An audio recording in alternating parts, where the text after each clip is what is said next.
누가복음 9장 18절에서 우리 27절까지 같이 읽겠습니다.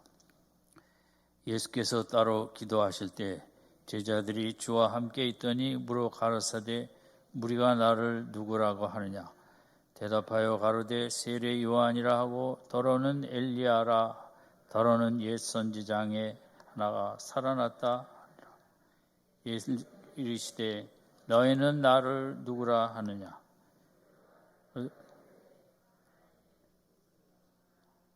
경계하사 이 말을 아무에게도 이르지 말라 명하시고 가라사대 인자가 많은 고난을 받고 장로들과 대제사장들과 서기관들에게 버림받아 죽임을 당하고 제3일에 살아나야 하리라 하시고 또 무리에게 이르시되 아무든지 나를 따라오려거든 자기를 부인하고 날마다 제 십자가를 나를 쫓을 것이라.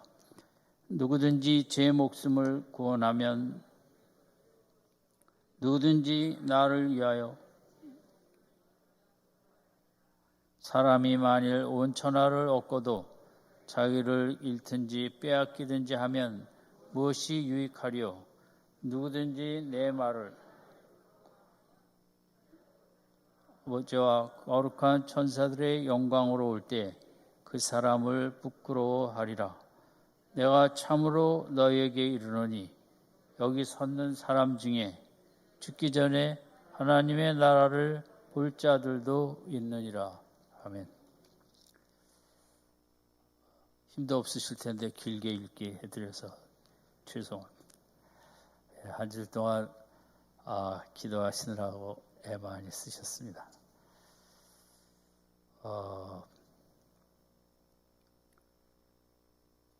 오늘 밤에 이제 우리 생각할 본문인데 18절에 보면 예수님께서 따로 기도하실 때 제자들이 주와 함께 있더니 물어봤습니다. 그래서 예수님은 이제 제자들과 같이 있으면서도 또 좀 따로 있었던 것입니다. 혼자 계시면서 하나님 아버지께 이제 기도를 하고 있었던 것 같습니다. 근데 제자들이 기도하는 예수님을 저쪽에 있다가 아마 찾아온 것 같습니다. 그래서 예수님께 이제 예수님이 물어봤습니다. 오늘 설교 제목은 이제 무리가 나를 누구라 하더냐. 그 20절에 너희는 나를 누구라 하느냐. 이 부분이 본문에서 제일 중요한 부분인데 예수님께서는 이제 공생애에도 마지막 쪽으로 하고 있고 제자들에게 확인 질문을 하셨습니다. 정말 내가 누구인지 좀 알 것 같으냐? 많이 열심히 따라다녔는데 집에도 안 가고 정말 내가 누구인지 좀 알 것 같으냐? 나를 그만큼 체험했으면 내가 누구인지 알 것 같은데 첫 번째 질문을 하시기 전에 주님은 이제 사람들이 나를 누구라 하더냐로 먼저 물어봤습니다. 예수님 워낙 이 질문도 고단수로 하시기 때문에 직접 물어보기 전에 이제 사람들이 나를 누구라 하더냐 하면서 이제 제자들이 자연스럽게 얘기를 하게 했더니 19절에 이제 사람들이 세례 요한이라고도 하고 엘리야라고도 하고 또 선지자 중에 하나라고도 이제 한다는 얘기를 했습니다. 주님은 19절의 대답을 얻으려고 물어본 건 아니죠. 주님이 원하시면 20절입니다.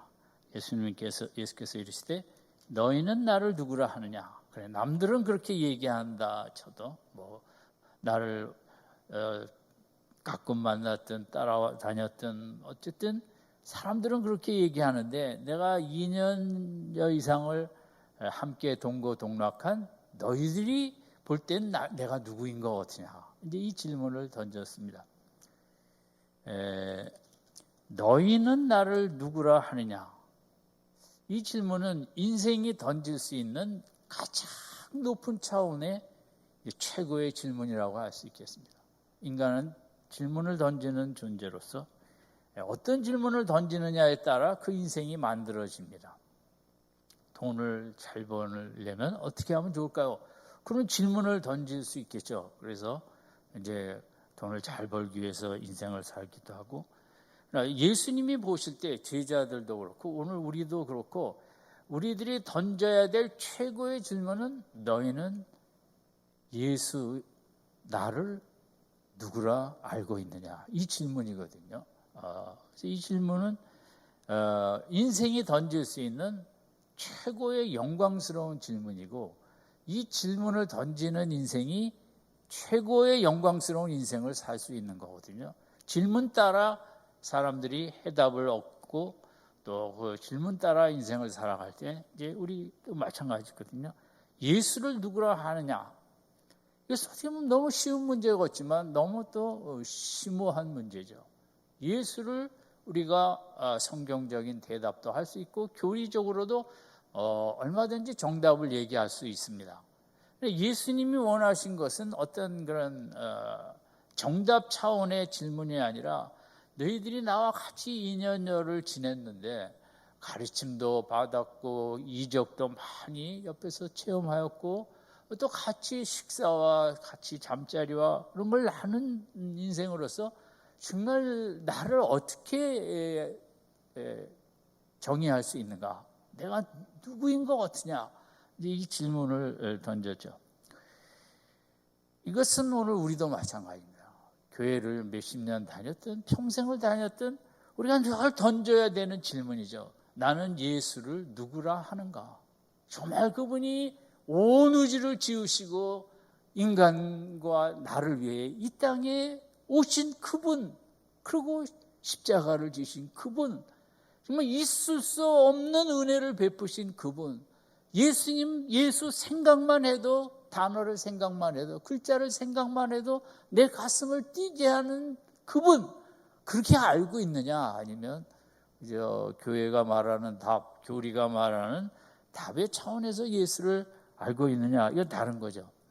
근데 이제 베드로가 마태복음 16장에도 주는 하나님의 그리스도시요 하나님의 살아계신 하나님의 아들이라는 고백을 했어요. 다른 제자들보다 베드로의 깨달음이, 고백이, 다른 제자들도 이렇게 알고는 있었겠지만 베드로의 대답이 빨랐다고 할 수도 있고, 또 베드로가 그만큼 예수님을 깊이 체험했기 때문에 이분은 구약이 그렇게 간절히 기다리던 메시아라는 거죠. 그리스도라는 것은 원어가 메시아니까 기름 부은 자라는. 누가복음에서는 이제 이것을 알게 하니는 혈육이 아니라 이제 하늘의 아버지께서 이걸 깨달음을 갖게 하셨다, 이제 이 말씀이 있는데 누가는 생략했죠. 그러나 우리가 이제 그 부분도 짚고 넘어가야 될 것은, 우리가 하나님의 새로운 깨달음, 새로운 계시는 누가 받는가? 교회를 오래 다닌다는 것은 그만큼 더 새로운 계시를 많이 받아야 의미가 있는 거거든요. 교회를 많이 다녔는데 깨달음도 어느 순간에 머물러 있고 또 새로운 깨달음이 없고, 시편에 있는 대로 새로운 찬송, 주께서 새 노래를 주신 게 없다면 똑같은 노래지만 찬양이지만 새롭게 부를 수 있는 새 노래를 주시고 새로운 깨달음을 주시고 새로운 계시를 우리가 늘 받아야 되거든요. 그건 끝이 없는 건데 그건 누가 받느냐? 우리가 베드로의 대답을 통해서 생각할 수 있는 것은, 그래도 하나님을 향하여 뜨거운 열심을 가진 자가 계시도 더 많이 받고 깨달음도 더 많이 받고 또 새로운 찬송도 더 부르게 되고 새 노래도 부르게 되고, 이런 왜 신앙생활을 뜨겁게 해야 되는가? 왜 열심으로 해야 되는가? 더 새로운 계시를, 그것이 이상한 계시가 아니라 성령이 알던 계시도 더 깊이 깨닫는 새로운 깨달음, 새로운 계시, 이걸 받는 것이 우리 신앙생활이고, 날이 갈수록 그런 은혜가 넘치기를 바랍니다. 그래서 예수님은 그러나 21절에 이 말을 아무에게도 하지 마라. 왜냐하면 당시 우리가 아는 대로 메시아 이미지는 정치적인 다윗과 같은 이미지이기 때문에 우리 예수님이 메시아래, 그러면 이제 사람들이 메시아하면 우선 악을 소탕하고 심판하고 새로운 나라를 세워야 될 거 아닙니까? 그러면 요한복음 6장에 있는 대로 예수님을 모시고 이제 나라를 점령하러 올라가자고 그러겠죠. 예수님은 그 메시아라는 것에 대하여, 그리스도라는 것에 대해서 이제 세상적인 이스라엘 백성이 해석했고 이해했던 그 이미지 때문에 그 나가서 얘기는 하지 말라. 그러면서 22절에 그 메시아, 하나님의 그리스도가 하시는 새로운 차원의 계시를 줍니다. 제자들이 잘 깨닫지는 못했지만 어쨌든 그것이 예수님을 따라다닌 제자들이 받은 은혜요, 축복이죠. 남들이 알지 못하는 그런 그리스도, 메시아의 새로운 이미지, 그게 22절이죠. 우리 한번 다시 읽을까요? 가라사대 인자가 많은 고난을 받고 장로들과 대제사장들과 서기관들에게 버림받아 죽임을 당하고 제3일에 살아나리라. 이것은 두 가지로 예수님이 고난을 통하여 십자가를 받고 끝이 아니고 다시 살아나리라. 그러니까 십자가와 부활입니다. 십자가로 세상의 가장 낮은 자리에 갔지만 부활을 통하여 세상이 감당할 수 없는 영광을 받으신 거죠.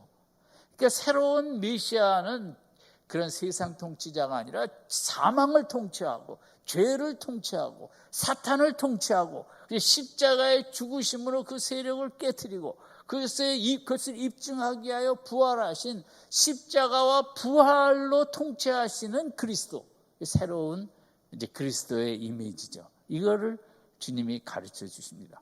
본문은 제자들에게만 얘기하신 거죠. 그래도 열심히 따라다녔기 때문에 베드로에게만 한 건 아니라 이제 제자들에게도 이렇게 하셨죠. 그러니까 우리가 믿는 예수는 누구인가?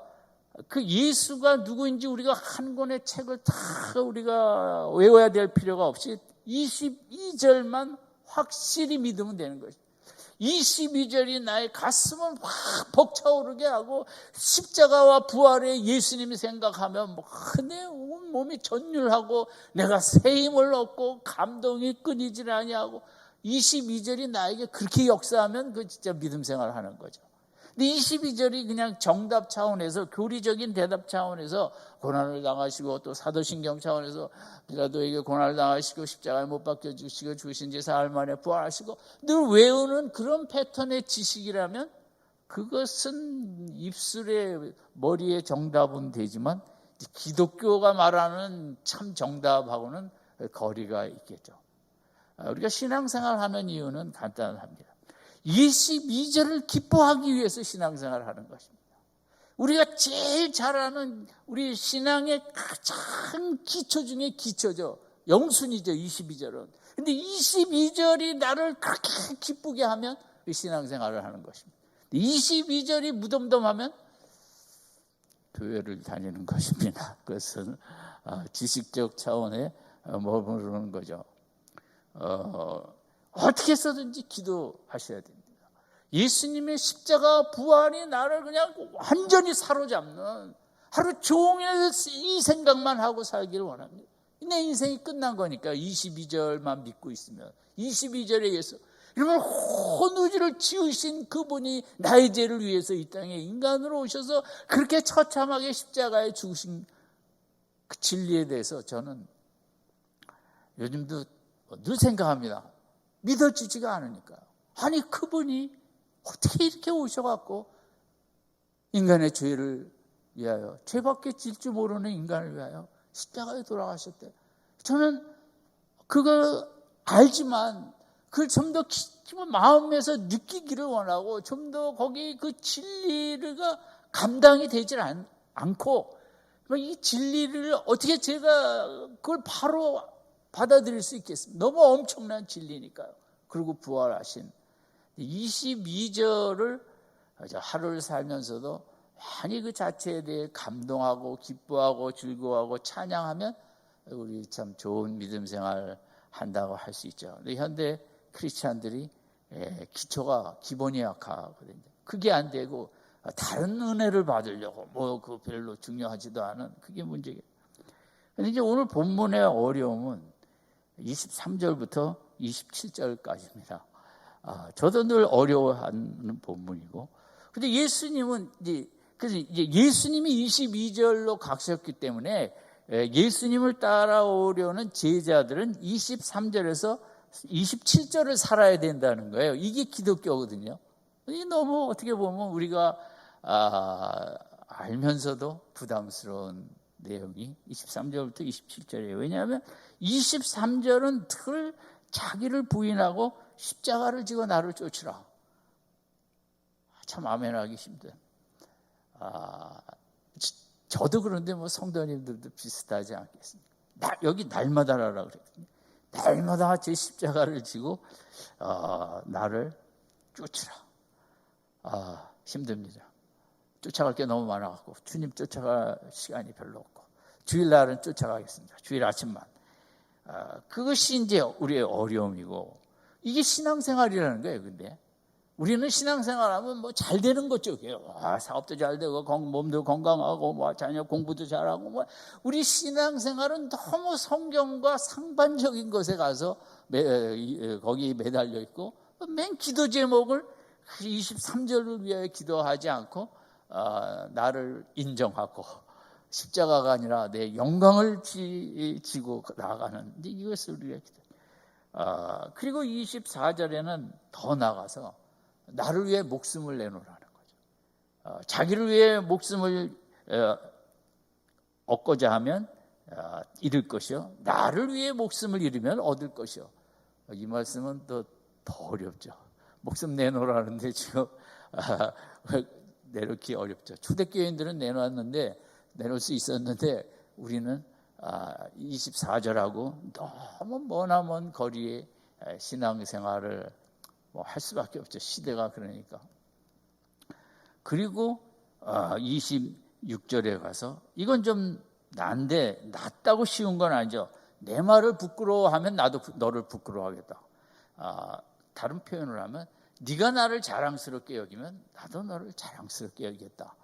이건 쉬운 것 같지만 입에서 이게 잘 안 나온다는 데 문제가 있어요. 구역 모임 때는 나올 수 있을지. 그러니까 세 가지를 제자의 모습으로 얘기했어요. 첫 번째는 자기를 부인하고 십자가를 지고 쫓으라. 두 번째는 나를 위하여 목숨을 내놔라. 세 번째는 나를 추워도 부끄러워하면 안 된다. 왜냐하면 내가 너를 부끄러워할 테니까. 그러면 끝이니까. 나를 어떻게 써든지 자랑스럽게 여기고 입술에 내 자랑이 끊이지 않게 하라는 거거든요. 이 세 가지. 첫 번째 뭐라 그랬죠? 그래, 하여간 말씀하시는 분은 알고 있다는 거죠. 두 번째는 나를 위해 뭘 내놔라? 목숨을 내놔라. 세 번째는 나를 어떻게 하라? 자랑하면서 살라는 거죠. 이 세 가지거든요. 이 세 가지는 우리가 성경을 읽을 때 빨리 지나가고 싶은 본문입니다. 왜냐하면 자신도 없고. 그래서 그러나 이제 오늘 밤에 우리가 이 세 가지를 어떻게 하면 할 수 있을까? 그것이 22절에 달려 있는 거예요. 정말 22절이 기쁘면 예수님의 십자가가 기쁘고 부활이 기쁘고 십자가가 너무 사랑스럽고 부활의 스토리는 너무 내가 사랑하지 않을 수 없는 죄와 죽음과 사탄을 이기신 그 승리의 얘기. 우리는 뭐 스포츠팀이 이겨도 사랑하듯이 정말 이 22절을 기뻐하고 즐거워하고 감사하고 찬양하고 사랑한다면 그 다음 세 가지를 할 수가 있다는 거거든요. 그러니까 우리가 23절에서 27절을 먼저 순종하려고 되면 잘 안 돼요. 이 인간이 할 수가 없습니다. 그래서 우리가 성경에서 이렇게 하라 저렇게 하라 예수님이 말씀하셨어도 그 인간이 할 수 있는 게 아니기 때문에 우리가 쉽게 막 순종하려고 대들 필요는 없어요. 할 수도 없는 거예요. 그래서 22절에 어떤 큰 감동이 있을 때 사람이 감동이 있으면 목숨을 걸죠. 그리고 큰 감동이 없는데 목숨을 걸 수가 없죠. 그리고 이제 여기 자기를 부인한다는 말 있잖아요. 성경에 이제 부인한다는 복음서에 여러 번 나오는데 나를 부인한다는 건 뭐냐? 그것은 조금 쉽게 얘기하면 내 육신의 죄와 싸우라는 겁니다. 내 그 형식적인 그 그 외적으로 하는 그런 형식주의 신앙생활 바리새인처럼 그것과 싸우라는 거죠. 부인하라는 건 내 육신이 지배하는 가치관, 의식, 구조, 종교 개념 이런 것들을 부인하라는 건데 그것과 싸우는 거거든요. 신앙생활은 죽을 때까지 세상의 가치관과 싸우는 거죠. 세상의 가치관 속에 승자가 되겠다고 기도하는 게 아니라. 그래서 23절에 있는 대로 이 날마다라는 단어가 중요합니다. 예수님이 이거 뭐 며칠 만에 끝내고 신학교 3년 가서 끝내고 오고 10년 만에 끝나라는 게 아니라 죽을 때까지 죽는 날까지 죄와 싸우라는 거죠. 내 속에 있는 그런 사도 바울도 안타까워했던 그런 형식적인 죄에 보이지 않는 하나님 앞에 감사도 제대로 하지 못하고 막 이렇게 사는 이런 죄들하고 싸우는 것.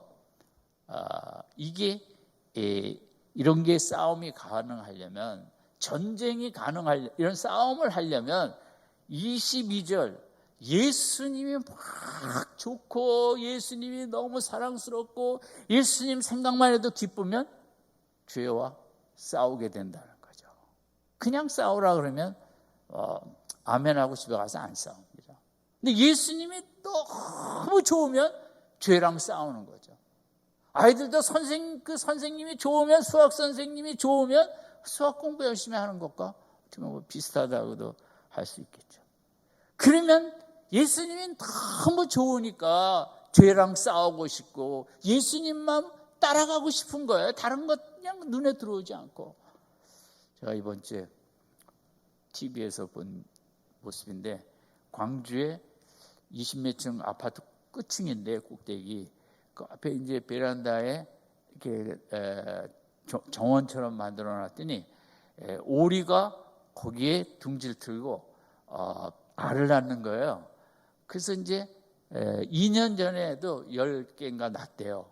근데 그 새들이 그렇잖아요. 이제 부화가 돼서 움직일 때 되면 엄마가 나무에서 떨어지면 새들도 같이 떨어지잖아요. 새끼들이. 그래갖고 졸졸 따라가는데 이 오리가 그렇게 이제 고충의 개념이 약하니까 새끼들이 이제 쫙 이제 같이 떠날 때가 됐어요. 그 앞에 강가로.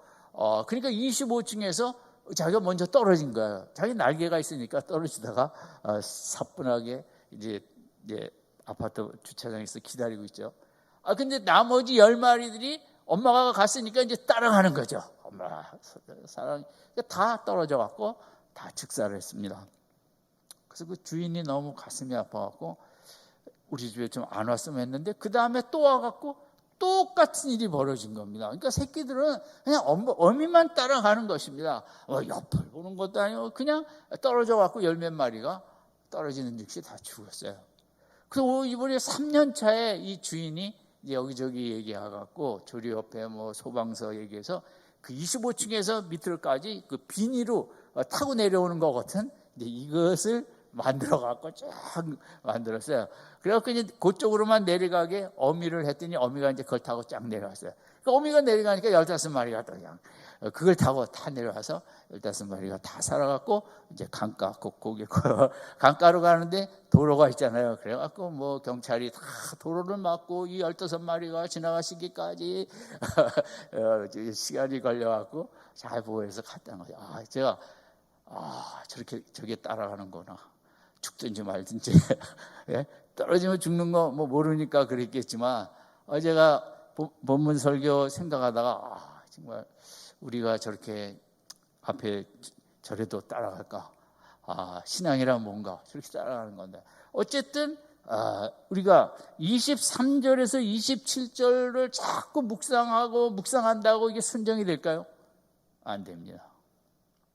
22절이 마음에 큰 기쁨이 있어야 이 세 가지가 되는 거거든요. 그래서 우리가 먼저 해야 될 일은 예수님을 기뻐하고 즐거워하고 사랑하는 일에 먼저 힘써야 된다는 거죠. 신앙생활은 뭐 성경에 있는 명령을 순종하는 것 같기도 하지만 그게 먼저가 아니라 먼저 하나님을 사랑하고 예수님을 사랑하는 게 신앙생활이고 그게 안 되면 그 나머지 순종은 이제 그냥 하는 척하는 게 되기 쉽거든요.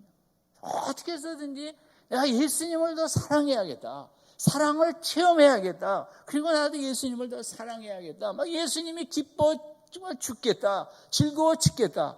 저는 제가 젊을 때 한국교회는 너무나도 그런 모습이 많았어요. 흔했어요. 막 예수 좋아 어쩔 줄 모르고 죽으려고 하는, 죽으려고 그러지 않죠. 정말 예수의 막 어쩔 줄 모르는 그런 믿음의 한때가 있었거든요. 부흥의 한때. 근데 뭐 우리가 이렇게 바쁘고 부부도 까지 다 일하고 이러면서 예수님을 기뻐하고 예수님을 즐거워하고 예수님을 찬양하고 예수님을 사랑하고 막 이런 게 이제 한국교회에서 너무 약화됐죠. 그런 성도들에게 목사가 아무리 23절에서 27절까지 십자가를 지고 나를 부인하고 나갑시다. 예수님을 위해 목숨을 겁시다. 아무리 설교를 해도 잘 안 되게 돼 있죠. 그죠? 네. 성경에서 우리가 힘써야 될 부분과 순서적으로 그게 잘 안 맞으면 신학생활 아무 재미도 없는 거죠. 맨날 23절, 27절 부르고 큐티하고 적용하고 되지도 않을 그거 해서 신앙생활에 무슨 재미가 있겠어요. 그래서 오늘 밤에 어떻게 하면 더 내가 예수님을 사랑하는 믿음 생활을 할 수 있을까? 제가 몇 가지만 말씀을 드리겠습니다. 방법론에 있어서. 첫 번째, 내 주위에 예수님을 사랑하는 사람들이 좀 있어야 돼요. 그걸 봐야 되거든요. 그렇지 않으면 혼자서 참 하기가 쉽지가 않죠. 그래서 믿음 좋은 사람 옆에 있어야 된다는 것처럼 둘러싸이게 하는 것처럼 내 주위에 교회 안에서 저분 사람이 참 주님을 사랑하는 분이다. 그런 분들하고 교제를 해야 되는 거죠. 그래서 주님을 사랑하기 때문에 얼마나 마음이 푸근하고 얼마나 참 마음이 이렇게 넓고 그 주님을 사랑하는 사람들과 교제가 돼야 되는 거죠. 이 주님 사랑하는 게 그게 좀 보는 게 봐야 이제 우리에게 도움이 되거든요. 두 번째는 복음서를 정말 외우다시피 사랑을 하셔야 돼요. 저는 그 교회도 안 다니는 후배가 저한테 이렇게 좀 자랑이죠. 성경 다 읽었다. 그래서 제가 뭐하러 다 읽냐? 다 읽으면 알겠냐? 모른대요. 그러지 말고 요한복음을 많이 읽으라고. 이러면 우리가 예수님의 성경에 나와 있는 복음서에 정말 토시 하나라도 우리가 마음속에 간직하는 게 좋습니다. 예수님의 일거수일투족에 대해서 그렇게 관심을 갖고 공부하고 연구하고 예수님은 그렇게 이런 말씀을 하셨을까? 예수님은 왜 이때 이렇게 하셨을까? 왜 뭐 하셨을까? 우리의 모든 관심이 예수님의 관심에 가야 되고 정말 예수님이 하나님을 보여주시기 위해서 이 땅에 오셔갖고 이렇게 긍휼과 사랑을 베푸셨구나. 여러분 예수님을 믿는 것도 중요하지만 예수님을 연구하는 게 더 앞서야 되는 것입니다. 아멘. 공부를 하는 게 중요한 거예요. 애들처럼 예수님에 대해서 왜 마가복음에서는 이랬는데 누가복음에서는 이렇게 썼을까? 예수님이 왜 여기 갔다 저리로 가셨을까? 왜 예루살렘 갈 때 뭐하고 하여간 예수님의 전문가가 돼야 사랑이 활활 타오르고 오늘 23절에서 27절까지를 우리가 삶에서 나타낼 수 있는 거죠. 무슨 전문가가 되자? 예수님 전문가가 돼요. 왜냐하면 예수님은 아는 것이 정말 하나님을 깊이 아는 것이거든요. 하나님의 누구인가를 구체적으로 보여주시기 위해서 예수님이 인간으로서 이 땅에 오셔서 인간들과 더불어 사신 거거든요. 세상 이 사람 저 사람 알아봐야 의미 없습니다. 예수님 알아가는 게 최고의 자산이고 그 알아가는 만큼 기쁨이 있고 알아가는 만큼 힘이 되고 소망이 있고 신이 나고 예수님을 공부하세요. 공부해야 되는 거예요. 그래서 적당히 그냥 아는 예수님 갖고 우리가 말씀을 순종하기가. 세 번째는 정말 예수 이름을 주신 걸 감사해야 돼요. 우리가 누구 이름으로 기도를 해요? 예수 이름으로. 예수 이름 없었으면 우리가 어떻게 기도가 가능하겠냐고요. 이 불쌍한 인생을 위하여 하나님 앞에 이 문제를 갖고 많은 문제를 갖고 나가야 되는데 죄인 된 너희들은 나갈 수 없다. 내 이름을 갖고서 많이 나갈 수 있다. 그 귀한 이름 주셨잖아요. 예수라는 이름은 귀하게 여겨야 돼요. 기도할 때마다. 보통 때도 그렇겠죠. 네 번째는 예수님의 일거수일투족 속에서 특별히 그 긍휼과 인자와 사랑에 초점을 맞춰. 오늘 본문처럼 이렇게 힘든 그 순종 쪽에 먼저 초점을 맞추면 안 되는 거죠. 아무것도 안 돼. 다섯 번째는 좀 성경도 내려놓고 조용히 예수님을 생각하는 침묵의 시간이 필요해요. 뭐 그 시간에 복음서 스토리를 생각해도 좋고 조용히 예수님만 생각하는 시간이 있어야 돼요. 그럼 예수님 생각하면 핵심이 인자와 긍휼과 사랑인데, 용서인데 내 마음이 뜨거워지지 않겠어요? 어떻게 이런 분이 있나? 우리가 엎어지지 않겠어요? 여섯 번째는 예수님을 향한 감사의 바다에 빠져야 되는 거죠. 모든 게 다 감사하고 인생에 주어가 없어. 주어가 바뀌어야 되는 거죠. 내가 3년 전에 어떻게 하고 5년 전에 10년 전에 다 바뀌어갖고 10년 전에 예수님이 나를 이렇게 인도하셨고 20년 전에는 이렇게 해서 30년 전에는 저 사람하고 결혼을 하게 하셨고 저 아이를 낳게 하셨고 모든 내 인생의 주어는 내가 아니라 예수님이 되어야 돼요. 예수님을 모든 것 어려움이든 기쁜 일이든 다 내 인생의 일거수일투족을 개입하시고 간섭하신 예수님, 그걸 생각을 할 때 우리 속에 정말 감사의 뜨거움이 있겠죠. 그리고 예수님을 느낄 수 있는 곳을 우리가 대자연을 못 가더라도 구봉산 뒷산이라도 자연 속에서 그 주님의 섭리 많이 느낄 수 있거든요. 사랑과 긍휼과 인자와 우리를 위해서 그렇게 많은 나무를 만들어 밤에는 탄소를 흡수하고 그런가요? 낮에는 산소를 내싣고. 그러면 나무가 얼마나 그 어마무시하게 정말 귀한 은혜 그 자체 아니에요. 네. 더 있겠지만 거기까지만 하겠습니다. 여러분, 예수를 나는 누구라 하는가? 질문을 던지고 그 예수님이 나에게 감동이 안 되면 기본부터 다시 해야 되는 거죠. 그래서 아무쪼록 22절의 십자가와 부활의 예수님이 내 인생을 압도하고 나를 가득 채우고 이 예수님 때문에 하나도 부족함이 없고 이 진리 앞에 진리가 나를 그렇게 기쁘게 하고 힘을 주는 그런 우리가 예수님이 되어지도록 예수님의 우리가 사랑을 할 수 있는 몇 가지 방법도 생각했는데 아무쪼록 22절에 예수님의 사랑을 많이 체험하고 그 다음에 23절에서 27절까지 세 가지도 하나씩 순정해 나가는 복된 믿음 생활 되시기를 주님의 이름으로 축원드립니다. 기도하겠습니다. 하나님 감사합니다. 우리에게 예수님을 주시고 또 저희를 축복하사 예수님이 누구인지 알게 하여 주심을 감사드립니다.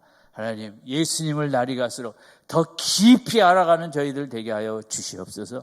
예수님 생각만 하면 내 심장이 뛰고 다 세상 모든 건 아무것도 아니고 예수님만 생각하면 소망이 가득하고 기쁨이 가득하고 즐거움이 가득하고 감동이 가득한 그런 믿음 생활하도록 축복하여 주시옵소서.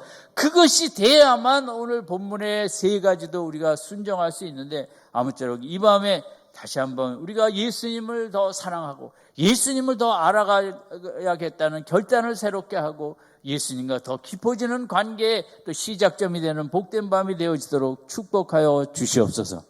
예수님의 이름으로 기도드립니다. 아멘.